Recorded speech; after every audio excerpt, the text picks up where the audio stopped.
दोस्तों, अगर आप हिंदू हैं तो आपको जानना चाहिए कि आपकी शादी जो मंत्रों से होती है, मंडप में होती है, मंदिर में होती है, अग्नि के 7 फेरे लगा के होती है, वो शादी हो जाती है।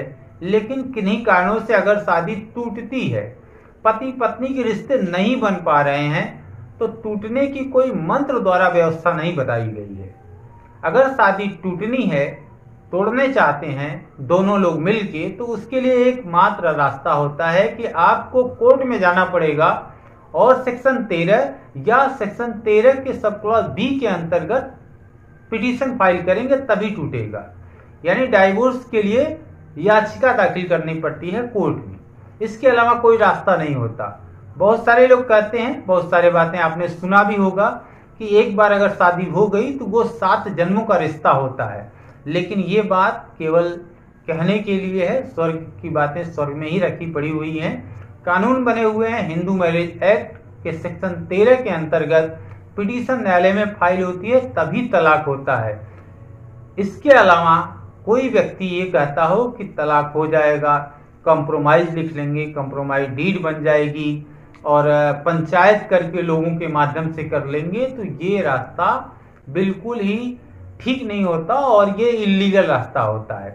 आपने ये भी देखा होगा कि पति पत्नी के जब रिश्ते नहीं चल पाते हैं, पत्नी अलग हो जाती है और पति पर मेंटेनेंस के मुकदमे फाइल करती है। सीआरपीसी के सेक्शन 125 जो अब बदल चुका है नए कानून में, जो 1 जुलाई 2024 से लागू हो चुका है, बीएनएसएस भारतीय नागरिक सुरक्षा संहिता 2023 की धारा 144 हो गया है। क्या हुआ है? जो 125 में महिलाएं भरण पोषण मांगती थी पति से, वो अब 144 हो गया है, वो मेंटेनेंस की बात करता है। तो इसमें आप देखते होंगे पति पत्नी जब अलग रहने लगते हैं तो पत्नियां जो हैं मुकदमा दाखिल करती हैं, मेंटेनेंस मांगती हैं। बहुत सारे दहेज के मुकदमे लगाए जाते हैं कि दहेज मांग रहे हैं, 498 जैसे मुकदमे लाए जाते हैं। तो इन सारे मुकदमों में लोग कंप्रोमाइज जब कराते हैं, बहुत से ऐसे हमारे भाई हैं जो अधिवक्ता हैं, वो कंप्रोमाइज कराते हैं, तो वो लिखते हैं अपने उस सुलहनामे में कि हम मुकदमा नहीं लड़ना चाहते हैं, हम अलग अलग रहेंगे, अपनी अपनी जिंदगी को अपने अपने ढंग से जिएंगे, हम ये एलिमनी अमाउंट अपनी पत्नी को, जो हमारी पत्नी थी अब इससे हम अलग रह रहे हैं तो इसको दे रहे हैं। मतलब एक मुश्त जो भरण पोषण की राशि होती है, ये अक्सर 125 वाले मुकदमे में, मेंटेनेंस के मुकदमे में लिखे जाते हैं कि हम लोग आपसी सहमति से समझौता कर लिए हैं, अलग अलग रहेंगे, ये अमाउंट 1 लाख, 2 लाख, 3 लाख, 5 लाख, 10 लाख जैसी जिसकी हैसियत हो उसको दे देते हैं।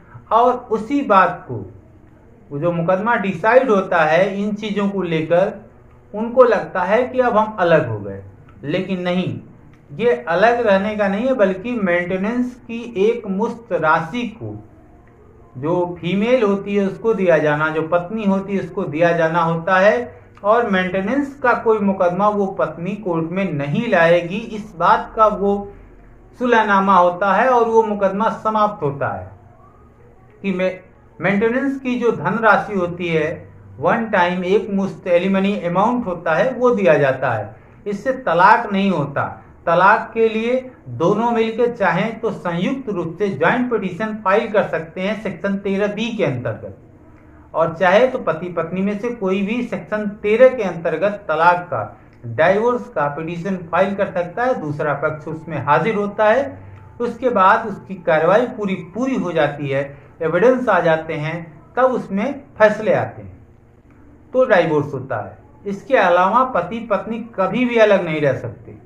अब मान लीजिए कि 125 के मुकदमे में इस तरह का कंप्रोमाइज कोई व्यक्ति कर लेता है कि 125 में एक मुश्त पा गई वो पैसा महिला और वो अलग रहेगी, और उसने कहीं शादी कर लिया, तो शादी नहीं कर सकती, शादी कर ही नहीं सकती जब तक कि डाइवोर्स न हो जाए।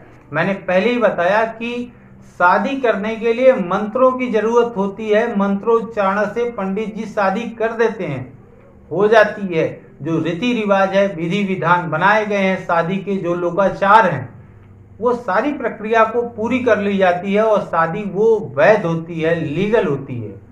लेकिन अगर अलग होना है तो इसके लिए कोई प्रावधान नहीं बनाया गया, और हिंदू व्यवस्था में पति पत्नी के लिए बताया गया कि एक बार शादी हो गई तो हो गई, 7 जन्मों का रिश्ता होता है, वो शादी नहीं टूटेगी।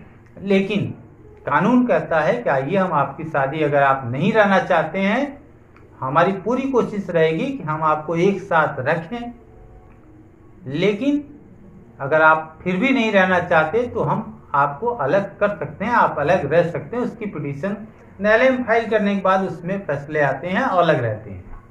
तो शादी के बाद ध्यान रखना चाहिए कि पति पत्नी दोनों में से कोई भी तब तक दूसरी शादी नहीं कर सकता जब तक कि उनके बीच तलाक नहीं हो गया है, और वो तलाक कोर्ट में होना चाहिए, हिंदू मैरिज एक्ट के अंतर्गत होना चाहिए।